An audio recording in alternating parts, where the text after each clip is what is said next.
करते हैं और हम अपना चैप्टर स्टार्ट करते हैं। चैप्टर हमने इसके पहले वाले वीडियो में पार्ट 1 में हमने our country India part 1 class 6 NCERT का कर लिया था, जिसमें हमने इंडिया का पोजीशन और relative position in compare to earth हमने अच्छे से कर लिया था। इंडिया का पूरा लोकेशन समझ लिया था। अब अगला जो इम्पोर्टेंट टॉपिक है दैट इज इंडियाज नेबर। हमारे नेबर कौन कौन से हैं उसके बारे में हमको पढ़ना है।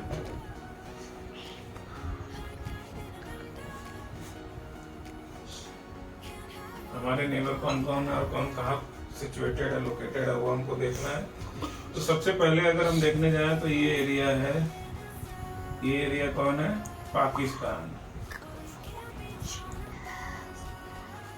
पाकिस्तान जो है वो हमारा वेस्टर्न कोस्ट में, तो वेस्टर्न पार्ट ऑफ इंडिया, लगभग ये गुजरात और ये श्रीनगर, जम्मू, ये पूरा बॉर्डर एरिया अपने से शेयर करता है।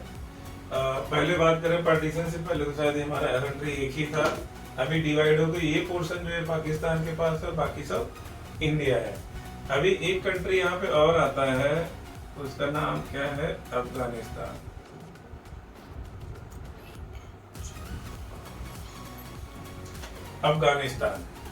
अफगानिस्तान में क्या है कि बहुत थोड़ा सा ही एरिया है, लेकिन है तो सही, इसलिए हमारा ये पड़ोसी कहलाएगा। अफगानिस्तान बस इतना ही शेयर करता है, तो थोड़ा बड़ा, लेकिन हमारे साथ जो बाउंड्री शेयर करता है बस इतना ही करता है वो।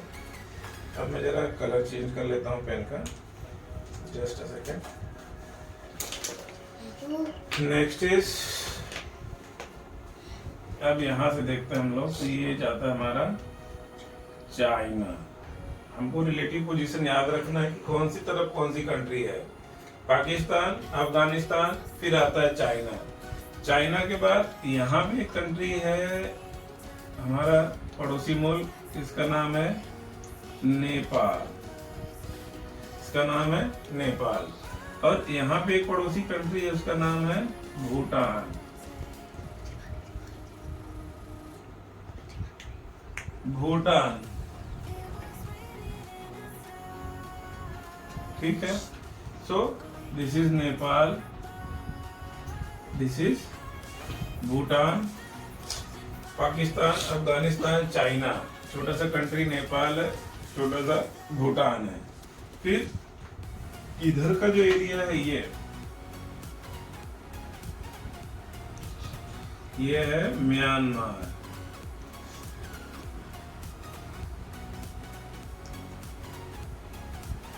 ये है म्यांमार। और एक कंट्री और बचता है, इसका नाम है यहाँ पे बांग्लादेश।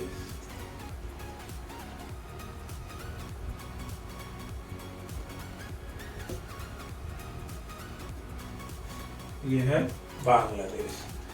और एक पड़ोसी हमारा और है, हालांकि बॉर्डर शेयर नहीं करता है, यहाँ पे है, इसका नाम है Sri Lanka.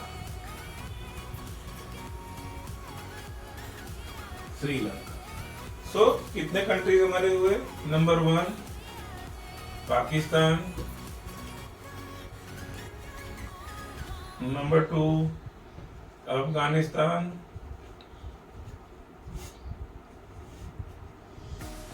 Number 3 China, number 4 Nepal, number 5 Bhutan, number 6 Myanmar, number 7 Bangladesh, number 8 Sri Lanka. Sri Lanka हालांकि बाउंड्री शेयर नहीं करता, इसलिए है तो पड़ोसी, लेकिन हमारी बाउंड्रीज के साथ शेयर नहीं है। बीच में क्या है? समंदर है।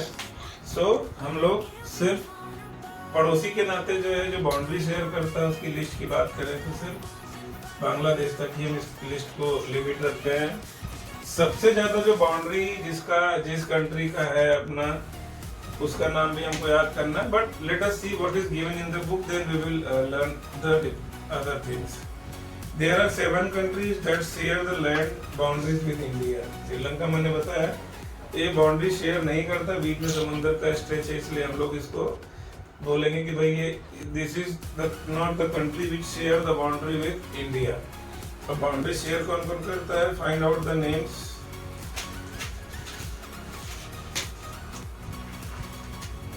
Find out the names. अब दीज कंट्रीज फ्रॉम फिगर 7.1 हमने ये जो फिगर था ये बना लिया है। और how many of these countries do not have access to any ocean C.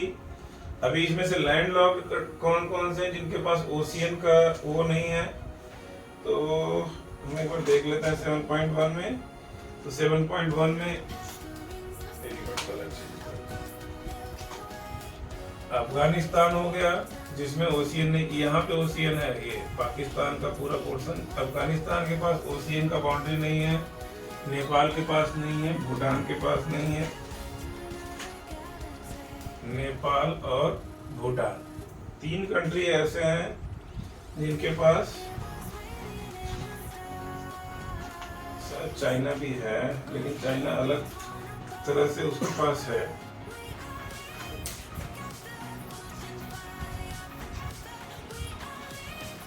Just a second.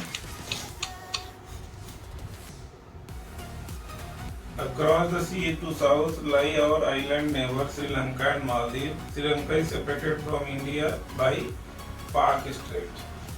अगर ये इम्पोर्टेंट पॉइंट है, हम इसको नोट कर लेते हैं। अगर श्रीलंका ये है, अब ये जुड़ा तो है लेकिन बीच में पानी का स्ट्रेच है, इसको हम ये एल के पार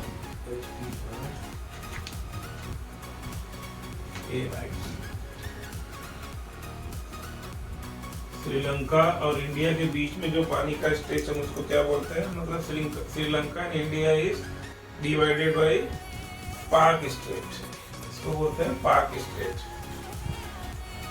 और जो नेबर श्रीलंका है, मालदीव का है, वो नेबर तो है लेकिन हमारे से बाउंड्री शेयर वो लोग नहीं करते हैं। सो हमारे पास जो बाउंड्री शेयर करने वाले टोटल 7 कंट्री हो गए।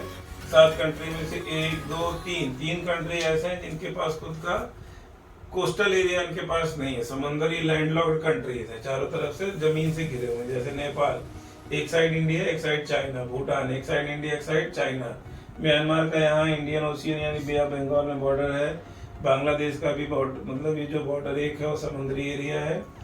सो टोटल हमको जो ध्यान रखना है, total there are 7 countries neighbour to India. Pakistan ये वेस्टर्न ये पोर्शन है जो गुजरात से लेके जो यहाँ जम्मू कश्मीर तक है। अफगानिस्तान जो है वो है थोड़ा सा बॉर्डर खाली शेयर करता है, इसलिए हमको ध्यान रखना है भाई अफगानिस्तान भी है।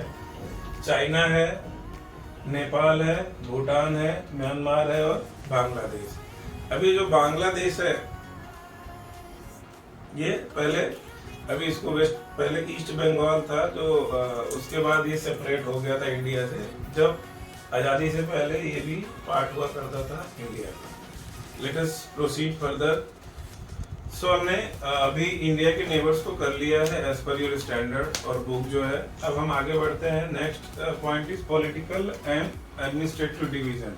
Late us see political and administrative division. I am rubbing it. Hope you have make a note of these things, or otherwise you can note it from video as well.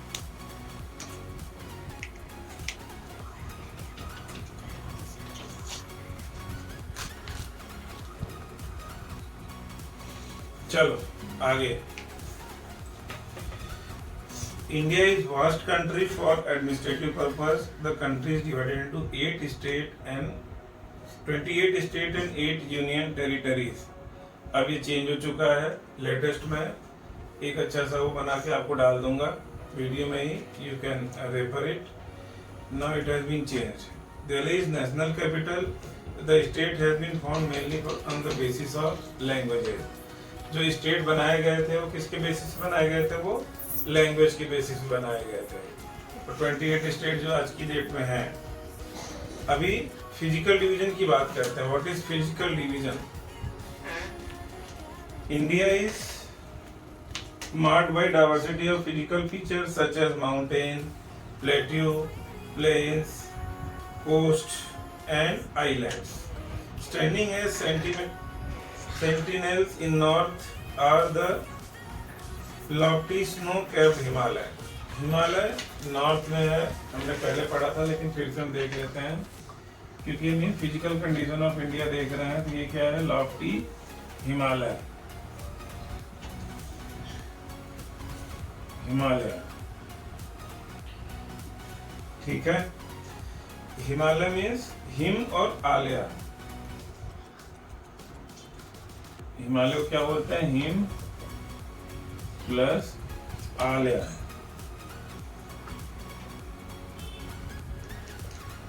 Him मतलब हमको सबको बर्फ पता है कि ice होता है। सो इसका मतलब हो जाएगा abode of the abode of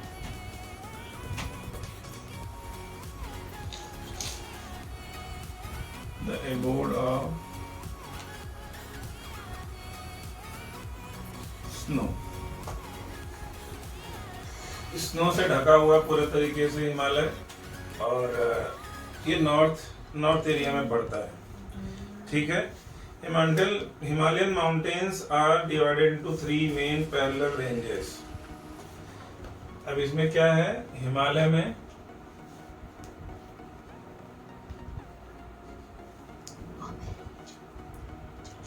Himalayan ranges 3 range है। जैसे मैंने लाइन खींचा है 3, तो ऐसे 3 रेंज है हिमालयन के।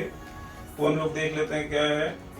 The northern most great Himalaya, इसको क्या बोलते हैं हम लोग, सबसे पहला ग्रेट हिमालय।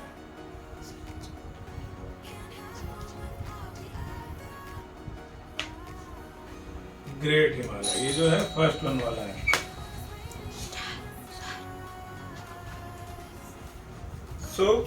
सबसे पहला जो है दैट इज ग्रेट हिमालय। इसको और दूसरा नाम भी देते हैं हम लोग, हिमाद्री। 3 रेंज है, 1, 2, 3। जो नॉर्दर्न मोस्ट है दैट इज ग्रेट हिमालय, इसको हम दूसरा नाम क्या देते हैं, हिमाद्री। फिर और जो वर्ल्ड के हाईएस्ट पीक है, ऊंचे जैसे माउंट एवरेस्ट है, वो इसी में सिचुएटेड है, हिमाद्री के अंदर जो है, या ग्रेट हिमालयन रेंजेस उसके अंदर ही ये सिचुएटेड है। मिडिल हिमालय और हिमाचल, दूसरे को क्या बोलते हैं, middle Himalaya.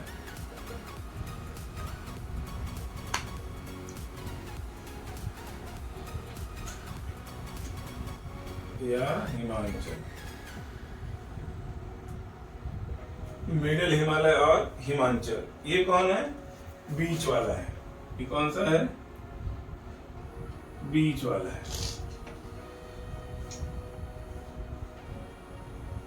Many popular hill station are situated here. हम सबको पता है हिमाचल में हम लोग घूमने भी जाते हैं। Find out the names of 5 hill stations. The Shivalik is the southern most range. और ये लास्ट वाला क्या है, इसको क्या बोलते हैं, Shivalik.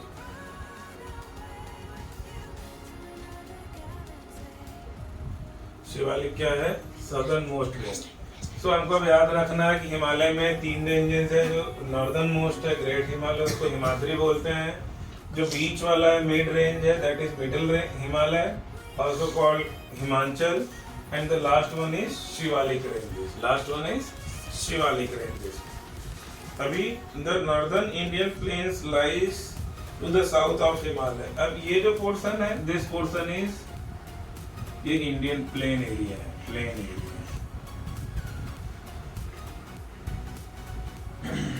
These are formed by alluvial deposit laid by rivers, the Indus, the Ganga, the Brahmaputra and their tributaries।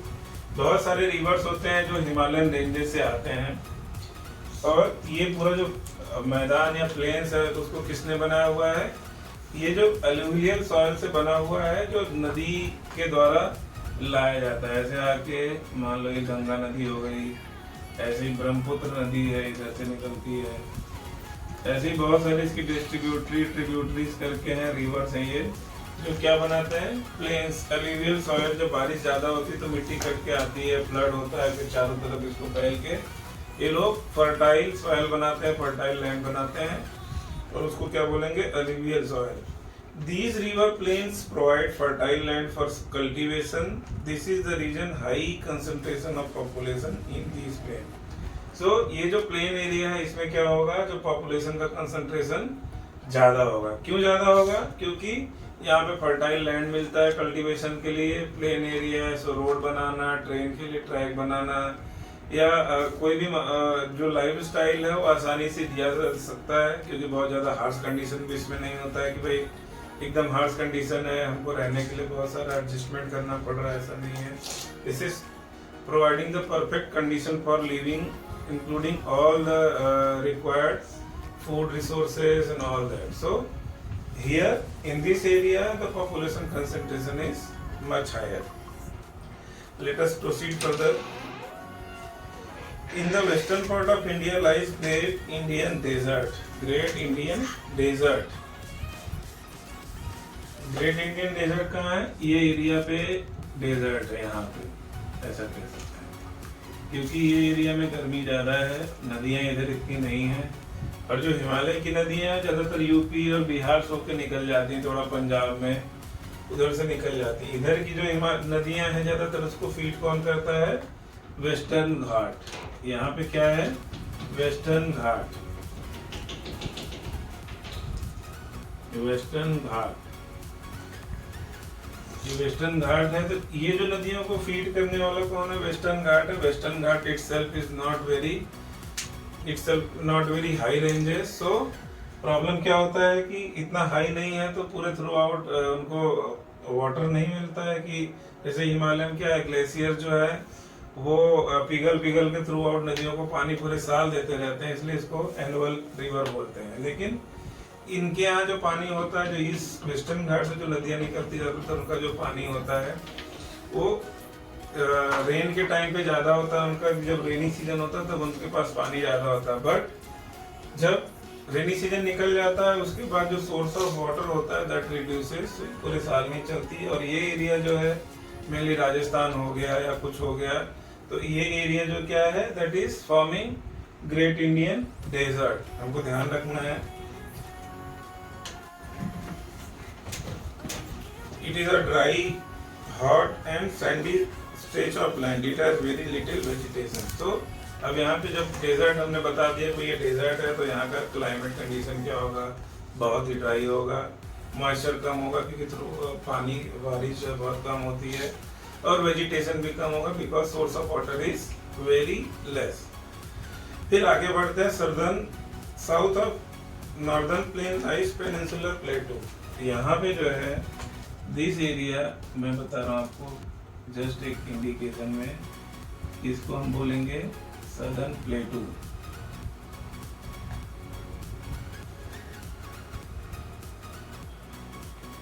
Southern plateau. अब प्लेट्यू कौन से हिसाब से बना? जो इंडिया का अभी इसमें जितना दिया हुआ उतना कवर करेंगे, अगर जरूरत पड़ेगी तो मैं आपको बताऊंगा। तो first let us read this from book. It is a triangular in shape. Triangular shape है, मैंने थोड़ा स्क्वायर बना दिया है, ट्राइंगुलर बनाना तो बना सकते हो इधर साइड से, क्योंकि नीचे इंडिया पतला हो गया है, थोड़ा सा ट्राइंगुलर शेप है ये।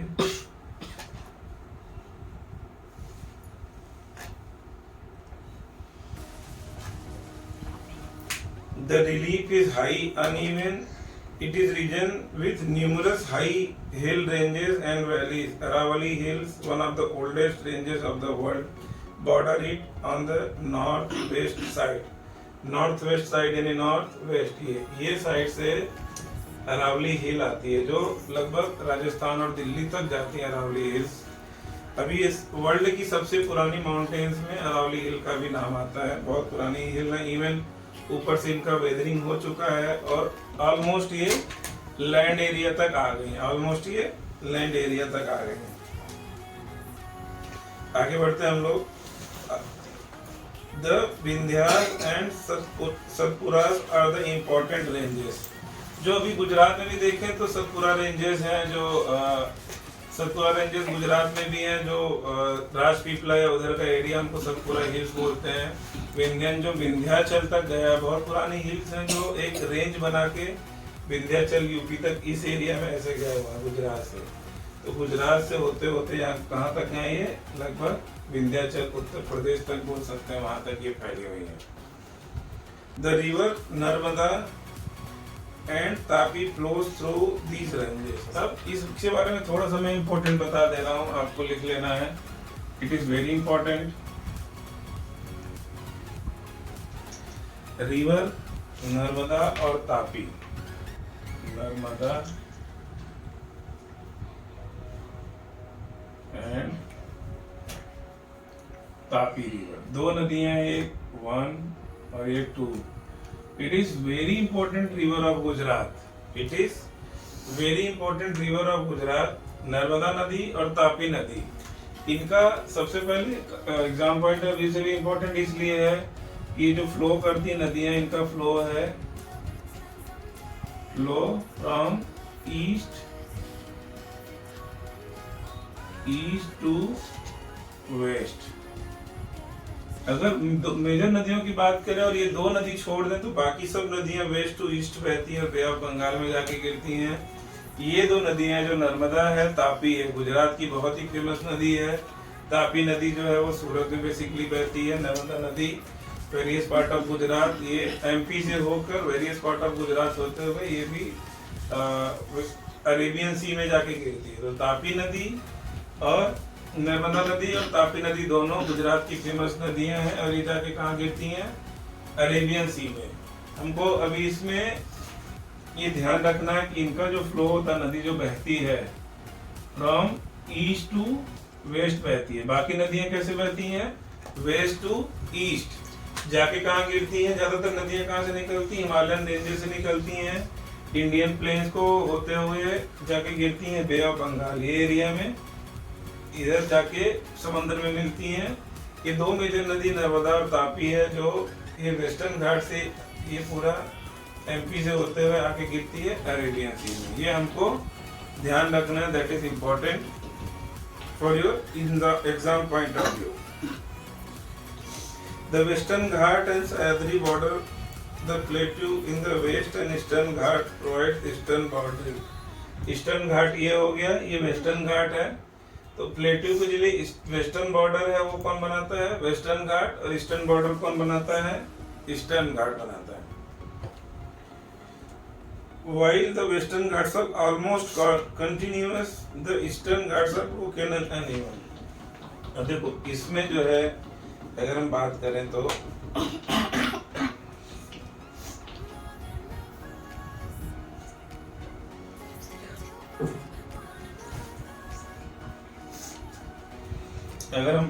तो ये जो है दैट इज वेस्टर्न घाट। ये जो वेस्ट बाउंड्री है ना, उसके पैरेलल ये है वेस्टर्न घाट। हम लिख देते हैं इसको, वेस्टर्न घाट। जो वेस्ट अपना इंडिया का वेस्टर्न पार्ट है, उससे कंटिन्यूअस एक रेंज निकलती है, पूरा नॉन ब्रेक, खाली केरला में थोड़ा सा ब्रेक हो रखा है, बाकी पूरा का पूरा ये कवर्ड है। That is called western Ghat. That is called western Ghat. Western Ghat क्या है, ये पूरा अगर हम देखने जाए ना तो हमारे इंडिया में देखा जाए तो बायोडाइवर्सिटी सबसे कहाँ पाया जाता है, तो it is very famous question. अभी बायोडाइवर्सिटी के ऊपर इंडिया का बहुत फोकस है, इवन सारे पूरे वर्ल्ड का फोकस है कि हमारी biodiversity that should be at its maximum, ताकि जो हमारे रिसोर्सेज है एक दूसरे की कमी को हम पूरा करते हुए अपनी लाइफ को सुचारू तरीके से आगे बढ़ाएं। लेकिन बायोडाइवर्सिटी सबसे ज्यादा कहाँ पाया जाता है, तो वेस्टर्न घाट और ईस्टर्न हिमालय में, वेस्टर्न घाट और ईस्टर्न हिमालय में। और इधर भी जो है ये ईस्टर्न घाट है ये एरिया, लेकिन ऐसे ब्रेक है, पूरा कंटिन्यूअस नहीं है। ईस्टर्न घाट है लेकिन ये ब्रेक है, कंटिन्यूअस नहीं है, ये हमको ध्यान रखना है। Western Ghat is continuous. Eastern Ghats are broken uneven, the plateau is rich of mineral like coal and iron. और ये जो प्लेटू हमने बताया था यहाँ पे जो पाया जाता है, it is rich of minerals and iron ore. ये प्लेटू है rich of mineral and iron ore. आगे बढ़ते हैं। The west of western Ghat and east of eastern Ghat lies the coastal plain. अब इसके इधर, क्योंकि मैं कलर चेंज करता था कि वो कंफ्यूजन ना हो, इसके इधर जो ये वेस्टर्न घाट है, इसके जो इधर का जगह है, इसको बोलेंगे west coastal plane.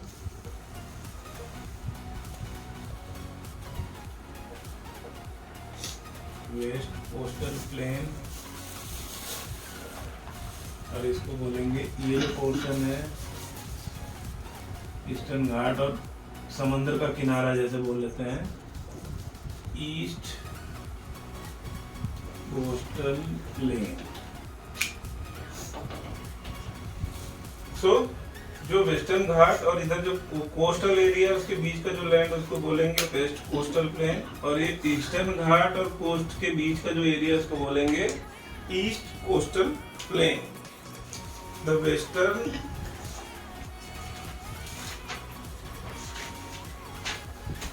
Coastal plains are very narrow. ये जो वेस्टर्न प्लेन है ये क्या है, बहुत ही नैरो है, बहुत ही सकरा है, पतला सा है। लेकिन eastern coastal plains are much broader. ये क्या है, ये ब्रॉडर है, ये ब्रॉडर है। मतलब इसका मतलब ये हुआ कि जो ये रेंजेस है इससे और जो समंदर का किनारा उसके बीच में काफी जगह है, इसके दोनों के बीच में काफी जगह है। और इसमें वेस्टर्न घाट में स्टीप घाट पाए जाते हैं, सीधा सीधा बहुत कम जगह, नैरो प्लेन्स है उसके अंदर। The river Mahanadi Godavari Krishna and Kaveri drain into Bay of Bengal.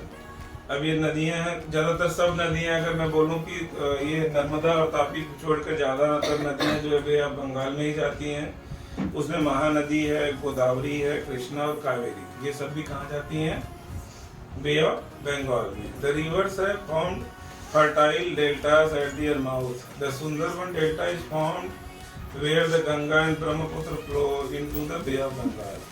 अभी ये इम्पोर्टेंट पोर्शन आ गया, आपको ध्यान रखना है। ये एरिया जो है जहाँ पे गंगा और ब्रह्मपुत्र, गंगा एंड ब्रह्मपुत्र, ये दो नदी का डेल्टा है। ये दो नदियों का डेल्टा है ये एरिया। डेल्टा का मतलब आप सबको पता होगा, अगर नहीं पता है तो मैं बता देता हूँ। जब नदियाँ फ्लो करके आती है, पूरे रास्ता अपना जो जर्नी करती हैं, बाद में जब समंदर के नजदीक पहुँचते हैं तो उनका क्या जो स्टीप होता है, जैसे ऊपर से ऊंचाई से नीचे धीरे धीरे आती है, तो स्टीप बहुत कम हो चुका है, तो नदी के जो स्पीड बहने का जो फ्लो है बहुत धीरे हो चुका होता है। और धीरे होने की वजह से क्या होता है, जो नदियाँ अपने साथ जो भी मिट्टी या जो भी अपने साथ लेके आती हैं, जो भी पूरे रास्ते में, वो स्पीड कम होगा तो धीरे धीरे वो जमने लग जाएगा आके समंदर के पास में। तो स्पीड इतना कम होगा इनका कि जैसे ये नदी गंगा यहाँ तक आई, फिर ये बहुत सारे ब्रांचेस हो जाएंगे, बढ़ जाएंगे यहाँ तो क्या होगा, बहुत सारी मिट्टी वो लोग डिपॉजिट करने लगेंगे due to its slow speed. इसको हम क्या बोलेंगे, इसको हम क्या बोलेंगे, डेल्टा बोलेंगे। इसको हम डेल्टा बोलेंगे। नदी का डेल्टा कहाँ बनता है, समंदर के पास में बनता है। क्यों बनता है, क्योंकि नदी के बहने की जो स्पीड है बहुत स्लो हो चुकी होती है, और स्लो स्पीड की वजह से जो भी नदी के अंदर मिनरल्स या जो भी मिट्टी या सैंड जो भी साथ में लाते हैं वो यहाँ पे डिपॉजिट हो जाता है। और उसकी वजह से नदी का जो बहने का रास्ता, जैसे कोई डिपॉजिट नदी ऐसे आ रही है, उसके मुंह के सामने अगर कुछ डिपॉजिट हुआ तो नदी अपना रास्ता मतलब चेंज करती जाती है। तो बहुत सारे ब्रांचेस बन जाते हैं समंदर किनारे, उनको क्या बोलते हैं, डेल्टिक रीजन। और जो गंगा और ब्रह्मपुत्र का डेल्टिक रीजन है, वहाँ पे कौन सा वन पाया जाता है, सुंदरबन। That is Sundarban. बहुत ही इंपॉर्टेंट है, हमको ध्यान रखना है, सुंदरबन। सुंदरबन लिख देता हूँ मैं ऐसे ही, सुंदरबन। हाँ, और ये मैनग्रोव फॉरेस्ट के लिए पूरे वर्ल्ड में फेमस है। मैनग्रोव फॉरेस्ट यहाँ पाया जाता है, मैनग्रोव फॉरेस्ट।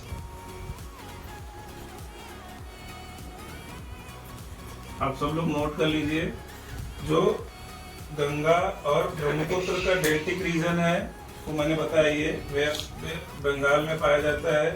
यहाँ पे गंगा और ब्रह्मपुत्र का डेल्टिक रीजन बनता है, वेरी फर्टाइल होता है दैट इज।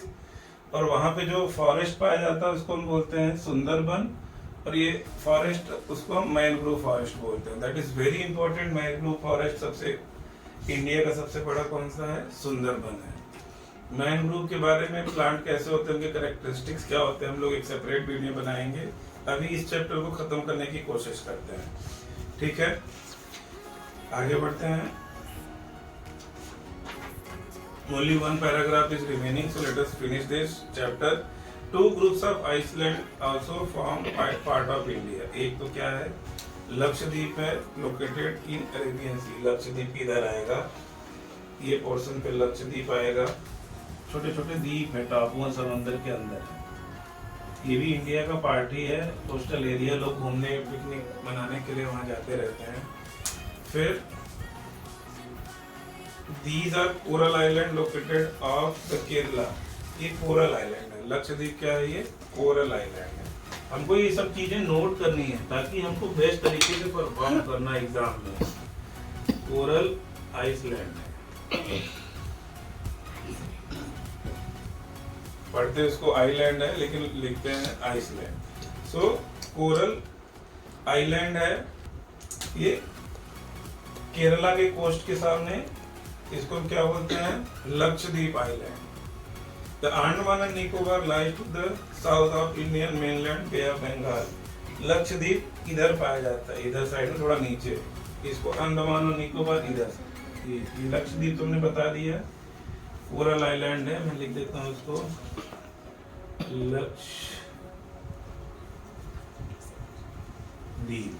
लक्षद्वीप है ये आइलैंड, और इसको कोरल आइलैंड भी बोलते हैं। अंडमान निकोबार ये हो गया, ये अंडमान एंड निकोबार। अंडमान एंड निकोबार की पूरी रेंजेस हैं। और do you know which group of islands were affected by tsunami in 2004? Find out through newspaper report and speak to the people how in different ways the people faced these challenges when tsunami struck the Indian coast. Tsunami is a huge sea wave generated due to earthquake on the sea shore. Tsunami क्या होता है? बड़ा earthquake की वजह से आता है। सी bed के अंदर जो जमीन होती है समंदर के अंदर, वहाँ पे आता है। और उसकी वजह से जो डिस्ट्रक्शन हुआ था अंडमान और निकोबार में हुआ था, हम सबको पता है। इवन मालदीव में भी उसका असर आया था, श्रीलंका में भी उसका असर आया था, बहुत ज़्यादा डिस्ट्रक्शन हुआ था। सो अभी ऑलमोस्ट ये चैप्टर का जो थ्योरी सेक्शन है मैंने ख़त्म कर दिया है। अभी जो हमको नेक्स्ट चैप्टर देखते हैं कौन सा इंपॉर्टेंट है एग्जाम पॉइंट ऑफ व्यू से, जो कमिंग एग्जाम में आएगा, वो हम उसको भी आगे के चैप्टर में कवर करेंगे। थोड़ा ये चैप्टर अच्छे से अगर 2 बार 3 बार वीडियो चला के अगर आप ये चैप्टर को अच्छे से समझ लेंगे, जो मैंने बोला है उसको नोट कर लेंगे, then this chapter will be very interesting and very knowledgeable to you, and it will give good marks in your exam because this is the chapter, basic chapter. Henceforth, what you will learn in your next class, like 7th, 8th, it will be elaborated, but the basic remains the same. Basic क्या रहेगा? यही का यही रहेगा कि western घाट यही रहने वाला है, ईस्टर्न घाट यही रहने वाला है, हिमालय यही रहने वाला है, और हिमालय की जो 3 रेंजेस वो भी यही रहने वाली। पहला रेंज ग्रेट हिमालयन, दूसरा मिडिल हिमालयन, तीसरा शिवालिक। फिर ये डेल्टा रीजन है। डेल्टा रीजन किसका किसका है? गंगा और ब्रह्मपुत्र का। यहाँ क्या पाया जाता है? सुंदरबन पाया जाता है। ये इंडिया का सबसे बड़ा मैनग्रोव फॉरेस्ट है। फिर ये प्लेट्यू है, ये प्लेन एरिया है। फिर यहाँ पे जो पाया जाएगा ये डेजर्ट पाया जाएगा, उसको ग्रेट इंडियन डेजर्ट बोलते हैं। ज्यादातर जो ये प्लेन एरिया है किसने बनाया? नदियों के फ्लो से बना हुआ है, लेवल साइल के डिपॉजिट से बना हुआ है। So we are concluding this chapter and friends, requesting you to please subscribe and share this channel, and also press the bell icon so that whenever I bring new videos you can get the notification of the same. Thank you so much. God bless you. Jai Shri.